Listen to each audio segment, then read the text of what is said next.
Welcome to the Finance Show with Joe. He's Joe. I'm just some schmo. And that's Manny. That's Manny. Manny is back, guys. Manny is back for another episode with the Finance Show with Joe. Sorry to cut you off, Michael. I'm just so excited to have Manny here again. I get it. It's pure excitement. Good to be back, gents. Thank you so much for having me again. No, we really appreciate you taking the time and jumping on this episode, especially because this episode is a massive pet peeve of mine. And people are like, you can't always say bad things about immigrants or migrants and stuff. And there's some serious issues with some foreign investment. Michael, get me off this before I say something racist. So basically, we're going to be talking about foreign buyers and how, well, mostly our theories as to why they may be investing here or why they're doing anything. Because there's a few caveats with foreign buyers. If you're a foreign buyer, let's just say, for example, from China, they have to be approved by the Foreign Investment Review Board. And if they're approved by that board and they meet all the terms and conditions and whatever, they can then buy in Australia. But if they're not a permanent resident or a citizen or whatever, as soon as they leave Australia, they have to then sell that property. The big reason why we're even mentioning this is because the big headline is foreign buyer activity is up 27% in the last financial year. Which is nuts because that was for 22-23. Yeah. We know it's worse for 23-24. In 2022-2023, the foreign buyer activity was up 27%, which is intense. That means 1.9 billion worth of sales. God help us. just kind of thinking about it, $1.9 billion worth of sales. That's, let's call it 1 million a property. That's not 190 properties. That's 1,900 properties. Yeah, it's pretty nuts. And we know for a fact that it's like a lot of the properties were less than $1 million in that time. Yeah, basically 80% of the properties sold were under $1 million, which it's just, there's a lot of really interesting numbers that came from this. It's not what you would expect. Yeah. So I want to start off with how they're dominating the market. Manny, I'm going to throw this question at you. Please. Because the reason why a lot of individuals go to a buyer's agent is because they don't want to go to auction. And you hear every story at an auction. Some foreigner came and they outbid us by 500,000 or they pushed up the price 300, 400, 500, $1 million. For sure. And that's like a lot of the time I'm imagining people call you because they're like, I'm sick of getting beaten. Yeah, definitely. It's very real in the current market. Yeah. The competition is immense, right? We have no supply. We have increased levels of demand. And then to add to that equation, we have demand that's not even national or local demand, it's international demand, right? So how could prices come backwards? How can these price increases across the country stabilize? Stabilize is the word that I was looking for. When we have all of these outside influences coming back into the market, right? And yes, one of the biggest reasons why our clients reach out to us is they're just so fed up with losing properties at auctions and missing out. So they're looking for those off-market deals where there's less of competition. For sure. So there's just one thing I want to add. When it's a foreign buyer, this is someone that's not a permanent resident. No, they don't live here. Well, I mean, they live here for a short amount of time. Yeah. So these are student visas. That's my theory. I think it's students. And then working visas? I'd have to look into it further, but basically, you can only buy property here. This is what the review board's for. You have to live here to buy it. It can't be an investment. And if you are an investment, then there's a whole other level of approval that you have to do. Okay. And you can't buy established dwellings. You can only buy new dwellings. Yeah. Okay. Which is intense. So we see $1.9 billion of it being foreign buyer, like $1.9 billion in the market is foreign buyer activity. The three most established states in Australia dominating the market, but there's one in particular. Oh my God. I couldn't believe it. Victoria, by far, is in the lead for foreign buyers. 2,240 overall transactions in the 22-23 financial year. That's insane. Yeah, what's more insane is that second place is Queensland with literally half of that, 1,121 sales. Why do you think it is that people are the massive amount of people are wanting to purchase in Victoria?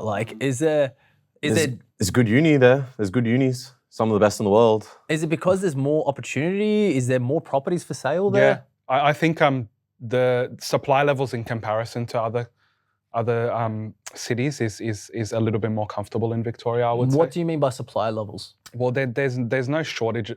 There's shortages, but not as many shortages as we're experiencing in, say, somewhere like Sydney, right? Yeah. Sydney, if you actually understand the topography of Sydney, we actually have no land left to develop.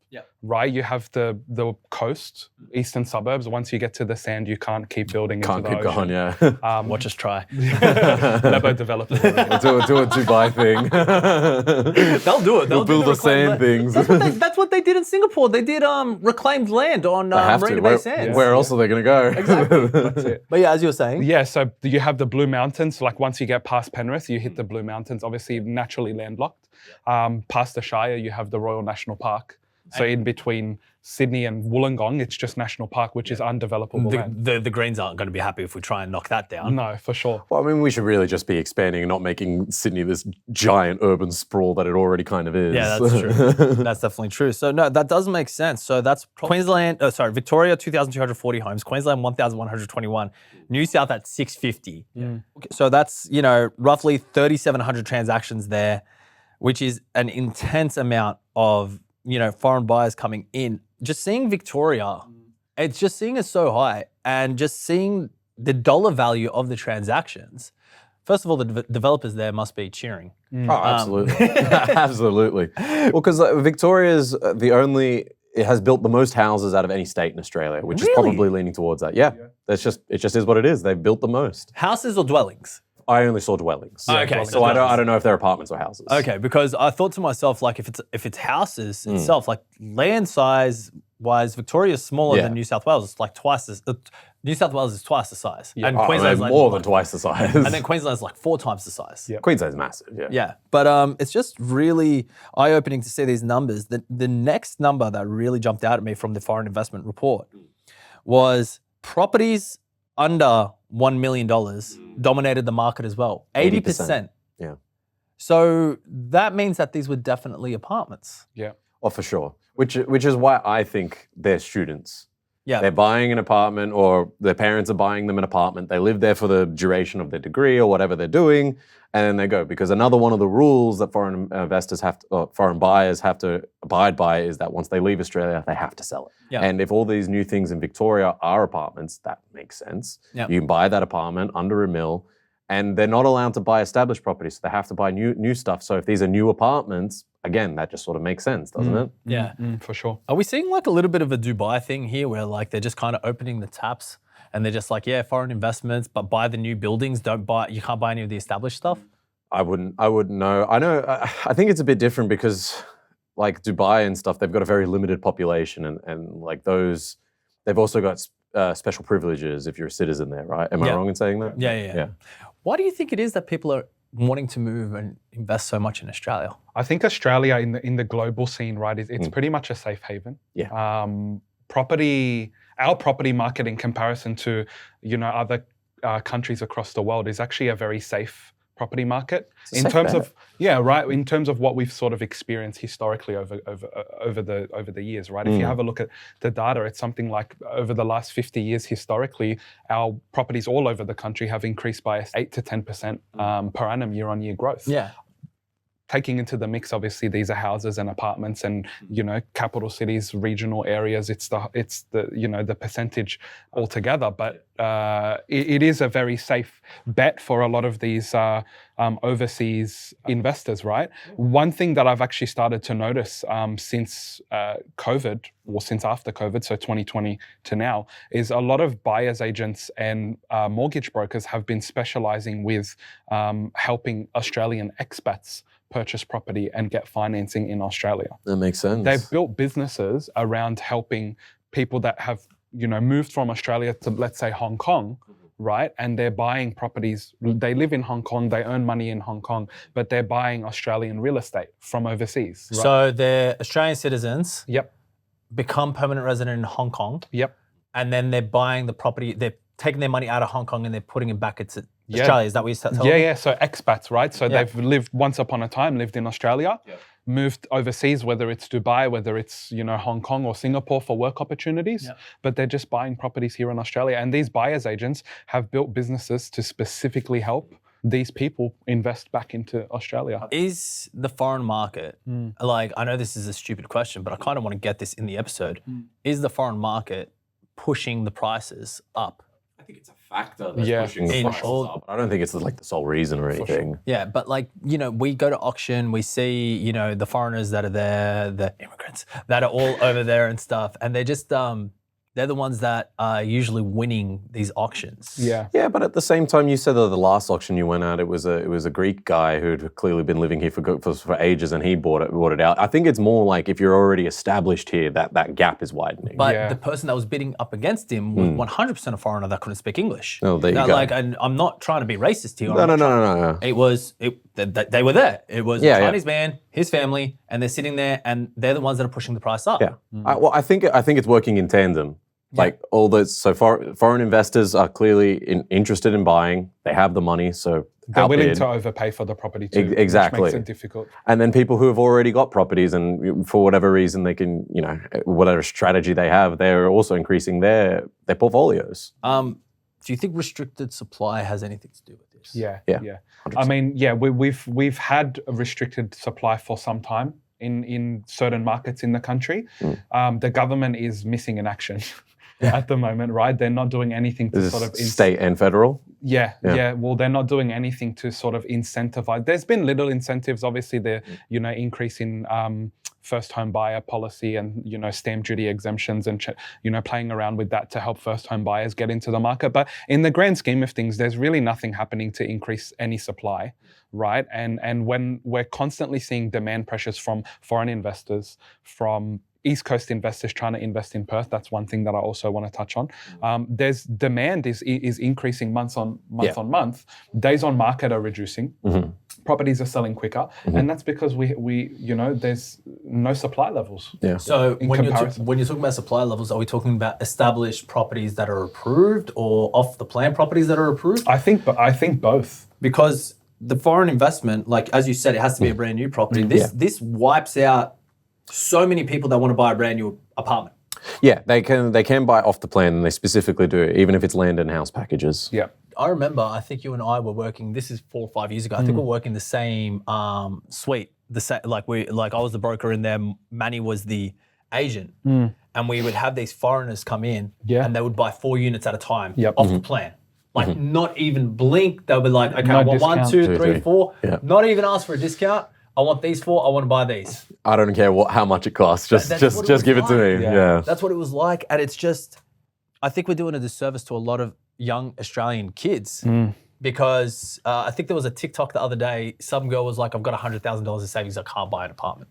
It's insane. Like what are you supposed to do if you can save that much money and then you still can't buy it? Can't get into the market. What's the For point? sure. So there was one interesting stat that Michael and I were debating off camera.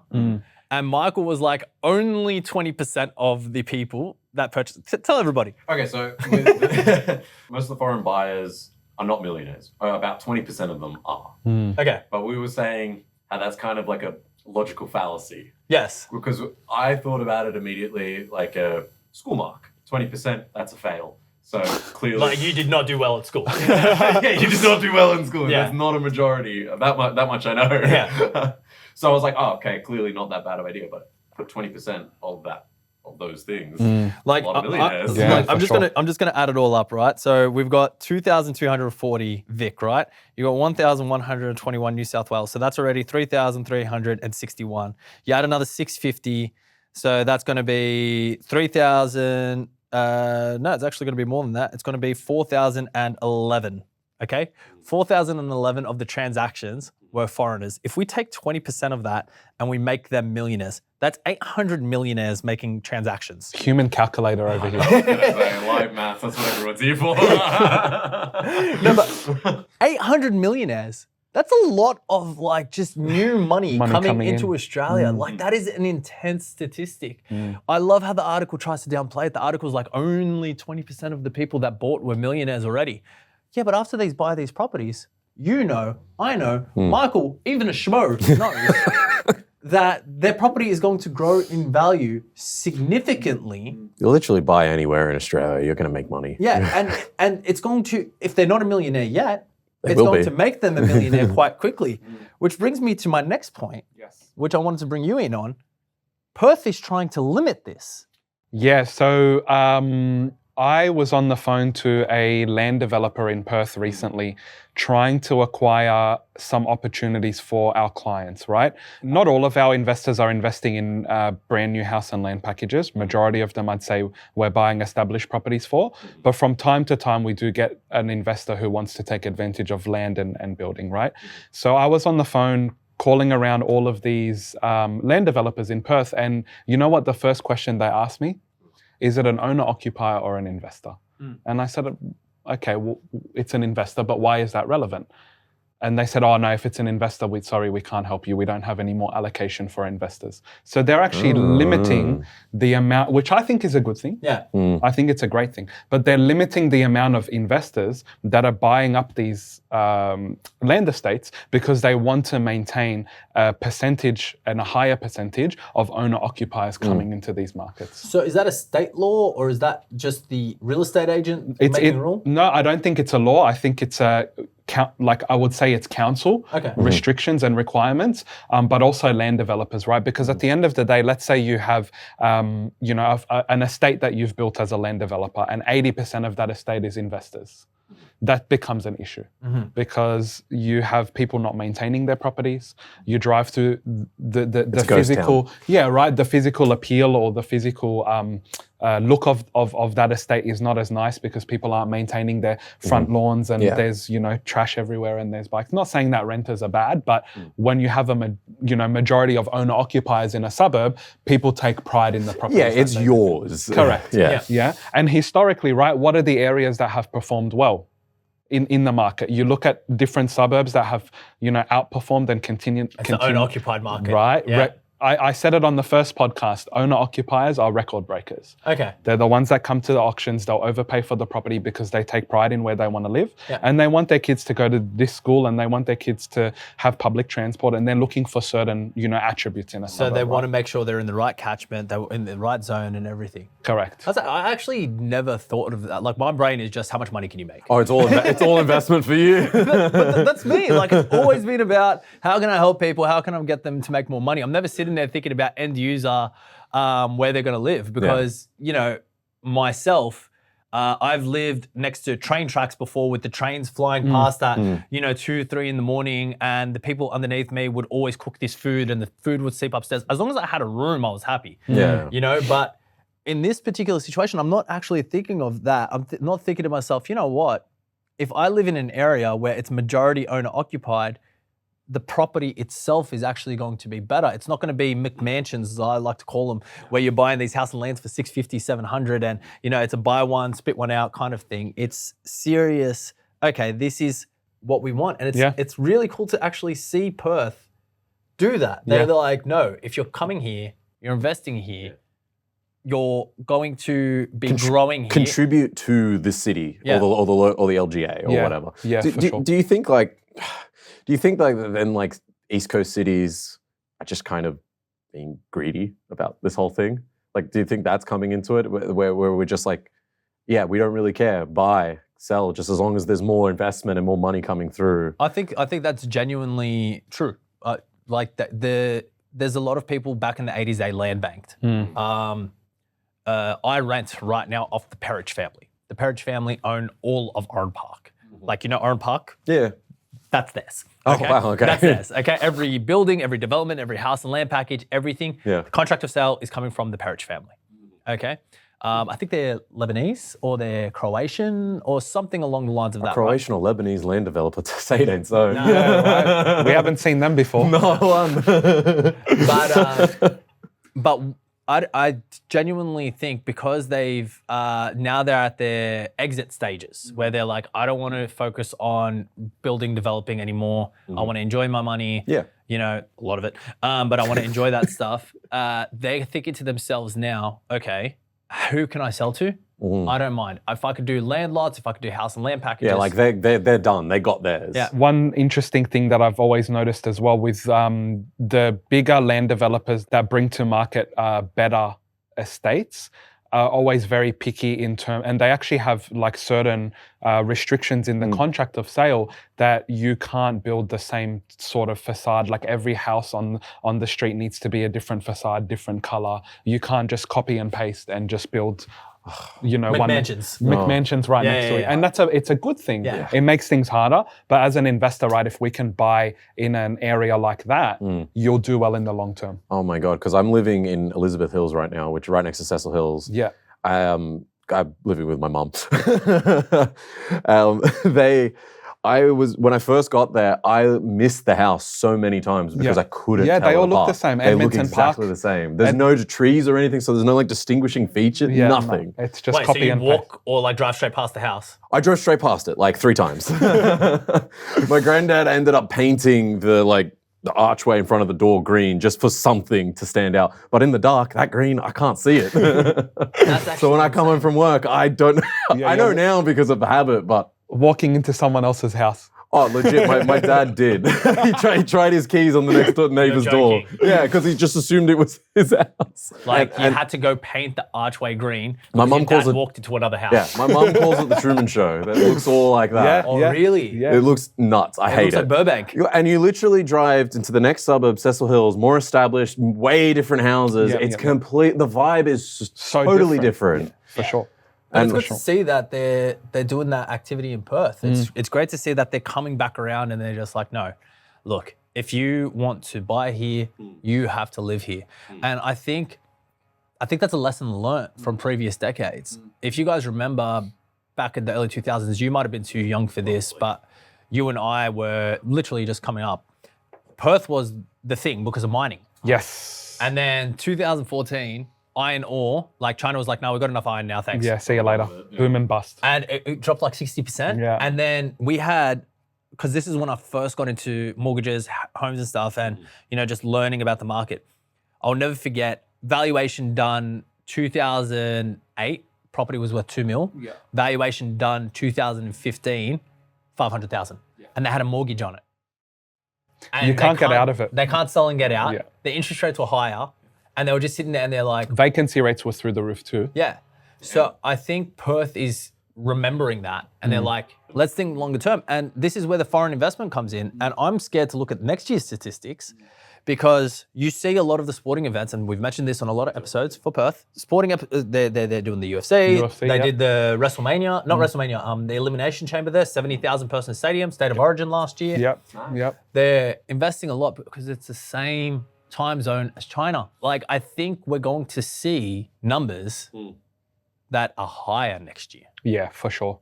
I remember back when we first started looking at Perth as an opportunity back in 2020, the first thing that a client would say to me is, Perth, really? It's my gut reaction too. Right? Perth, I don't know, prices haven't really done anything over the last sort of 10 years, right? And I remember going into the nooks and crannies of the data and the metrics, right? And having a look at all of the fundamentals. And I guess when you sort of can interpret what that data is based on historic growth, it makes it a lot easier to make an investment choice. But you could clearly see all the fundamentals were there where, the market was heavily reliant on, mining and that sort of industry. And now it's a lot more diverse. Yeah, which is good for the city itself. Yeah. So that's, I think, where we'll obviously get the consistent growth. And I have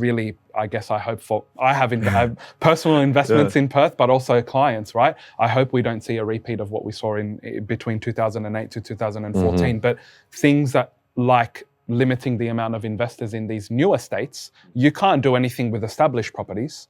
They're already established. But limiting the amount of investors that are coming into the newer states, I think is probably one of the best things that they're doing to sustain the market over there right now. So what do we think is going to happen with the foreign investment market? Are we still going to see Melbourne outpacing everyone by double? Are we going to be seeing the same with New South Wales? Like New South Wales, 650 transactions. I don't believe that. I think we had a lot more foreigners doing that.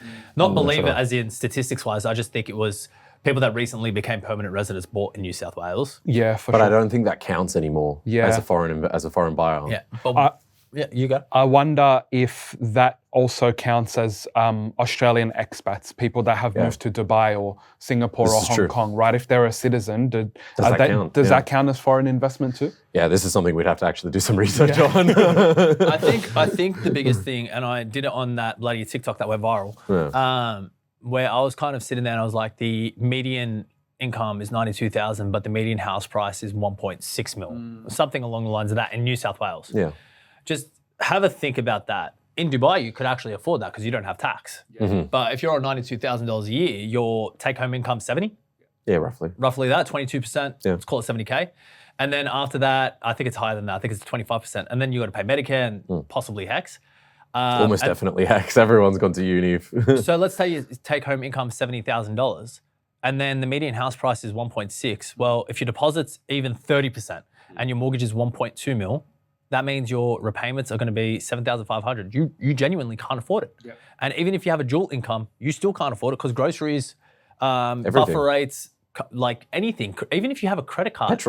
Petrol. Oh my God, petrol's so expensive. So I think New South Wales statistics for 23-24 are going to be so much higher than what we've seen previously. Definitely potential for it, for sure. And I think Victoria won't be the highest transaction amount. I was honestly shocked that it was. Yeah. I think it's because they got so many apartments going up in the city. It makes sense. And A lot of build those new parts of their city. A lot of their apartments there are like vacant. You have whole buildings just vacant. You're kidding? Yeah. Is it like a Dubai thing? I keep think- mentioning Dubai, but is it like a Dubai thing? Well, the government there sort of allowed, and you have postcode restrictions now for that reason, with major banks, but they kind of just rezoned everything in like pockets like South Bank, in closer to the build city, it up and to stuff. build it up. But it just got built up so quickly. Yeah. The supply well exceeded the demand, and price points there for inner city apartments haven't done anything. Interesting. Right, but it's crazy to see, like being Sydney-siders ourselves, where are the most expensive properties? Pyrmont, inner city apartments, Bondi, like close to those hubs. But in Melbourne, it's the complete opposite. You can buy a two-bedroom apartment in South Bank, which is like literally in the heart of the city, for 550 or 600,000. Now? Or like last year? Now.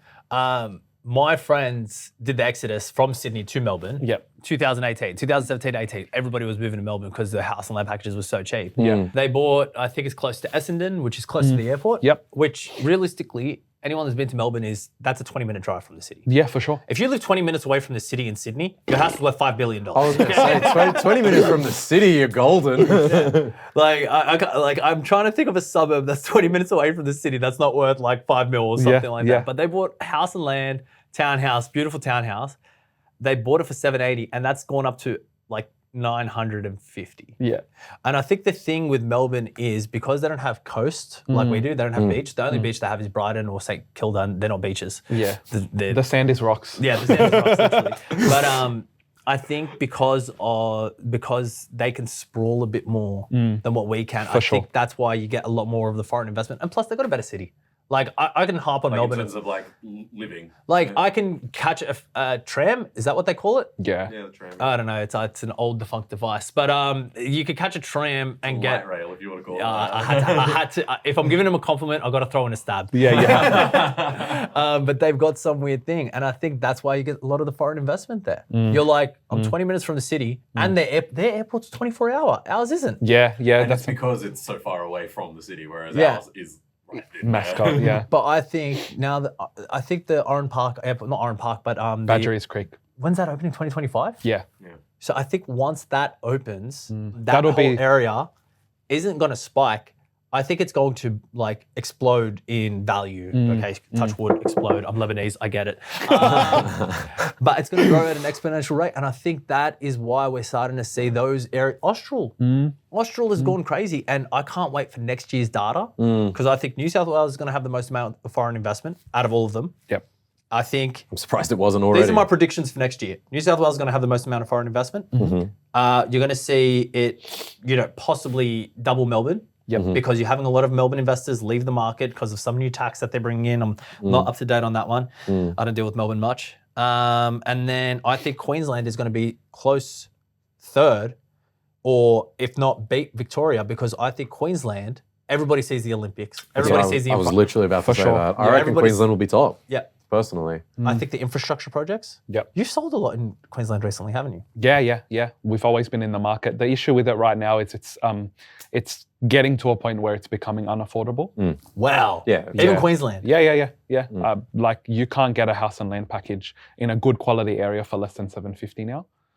And the issue that we have is obviously interest rates quite high at the moment in comparison to an average yield there of 4 to 4.5%. So it doesn't make sense for investors to be investing in those types of markets when you have stronger markets in Perth and Adelaide. Just for our listeners, what do you mean by yield? So the level of rent that the property is achieving as a percentage in comparison to the value of the property. So 4% yield on a 750K property is going to be 28K. Yeah, 28,000 in the year. $28,000 a year. So that's not going to be enough to cover your rental repayments. Not when your interest rates are 6.5 to 6.8%. So let's say your interest rate drops to like 4.5. Is that going to be able to cover it? Yeah, for sure. Or close to. But then you're going to have a lot more people in the market. It's going to drive the price up. That's it. So we're in a massive catch-22 where I think Australians are going to consistently get beaten by the foreigners. Unless some sort of policy is introduced that limits these kinds of things. They really need to work on policies and changes. But again, it seems to come down to greed. There's a lot of investment, and like in terms of a national economy, it's good for it. Yeah. It's just bad for the people that live here. Yeah. Okay, so what are your predictions over the next year, especially in regards to foreign investment? I think it'll remain strong, definitely for sure, foreign investment. There's no, changes to policy to, impact or limit that. So it'll continue to grow. I'm really interested to obviously dive a little bit deeper into those statistics around what actually governs foreign investment with respect to people who have lived in Australia and then moved out, because that's a lot of what I'm seeing in the market. People, Australian expats trying to come back into investing in the market. And that's quite an interesting factor, I would say. I believe that with the supply shortages, with the amount of migrants that are coming into the country, with the level of foreign investment that we're seeing right now, and the fact that there is a decrease in supply, really, because new supply that's coming into the market, council approvals, DA approvals nationwide are lower and lower every year. I think with those factors, metro areas are going to continue to increase and become unaffordable. But I genuinely feel in the next sort of 18 to 24 months, there's going to be an immense opportunity to invest in regional areas that are still considered affordable in comparison to metros. Places like Townsville, Rockhampton, regional Queensland locations. And, we've seen regional Perth or regional WA is outperforming the pace, right? So I believe that those markets will have an even better opportunity for growth. Wow, it's really good insight. Michael, I've got a very specific question for you as a recent first home owner. Okay, nice land, nice house, very wog, good development opportunity later on. Okay. If you could give advice to someone that is looking to get into the market now, after hearing all of this data, because remember, you're the schmo. I am the schmo. Okay. After hearing me and Manny talk, at length, what is your advice to anyone that's a first home buyer right now? There's a few things. If you're lucky enough to be able to work with your family and you get along with your family and your family's doing all right, do it. Leverage it, because you're not going to do it on your own. I tried, wasn't happening. And that was with a partner and everything. Not happening. Work with your family if you have the opportunity. Be willing to make sacrifices in where you want to live, because you're just not going to buy in Bondi. Like, let's just be real here. It's just not going to happen. So look at Western Sydney. Western Sydney is actually pretty great. There's a lot of really good things about Western Sydney. No, I'll punch on with anyone that says Western Sydney. There's something wrong with Western Sydney. There's nothing wrong with Western Sydney. I swear to God, if I promise you, I will go to bat for Western Sydney any day. Have you, do you know how many great chicken restaurants there are? Yeah, just food in general. Like all the food, all the ethnic foods, doesn't matter where it's from. Fantastic. You're not going to do any better in Western Sydney. For sure. Cabramatta, just the best pork rolls. Oh, absolutely. Best banh mi ever. Just on that, we'll get back to your advice in a second. But Cabramatta now offers food tours. Really? They're an Airbnb, Cabramatta food tours. I highly recommend everybody go on one, because the food, anyways, go to Cabramatta. Anyways, further advice. Yeah, basically don't do it on your own is really the big overarching thing. You can't do it on your own without some help, whether it's from your parents, whether it's from a partner, whoever. You need help, because that's just where the market is. It's just how much everything costs. For sure. And just be willing to make sacrifices is really at the end of the day. And I'm going to finish off with, if you can get into the market now, just get into the effing market. We're seeing some serious supply shortages. And when Emmanuel or myself talk about supply shortages, we're talking about development approvals not going through, construction not starting, and more people moving to Australia. And guess what? Not everybody wants to live in a 12-person house. Let me put it this way, and there's another way if you can look at it. If you go further west with bigger land sizes, what you can do is you can subdivide that, and if there's higher rates of migration, subdivide that, put up little quick houses and stuff. Obviously, not complete shitholes because you're not a terrible person, and then put people in that, and there you go, rental income coming from that. Start paying off all this stuff, and then there you go. The Lebanese dream. I think this bloke's been hanging out with us too much. It's just what the wogs do. I don't know. And on that note, guys, thank you so much for listening to this episode of The Finance Show with Joe. I'm Joe. I'm some schmo. And I'm Manny. Thank you so much. You can find Manny at www.investormate.com.au. That's the one. All right, your Instagram is? At investormate_. Fantastic. My name's Joe. You can find us if you ever need any help with your finance, first home buyers, debt consolidation, refinance, tap into equity, any of those sorts of things. You can contact us at It's Simple Finance on Instagram, www.itsimple.com.au, or you can reach out to us at info@itsimple.com.au. And I think that's all the cheap plugins I've got, the low-hanging fruits. Thank you all for listening, and we'll catch you on the next episode. See ya.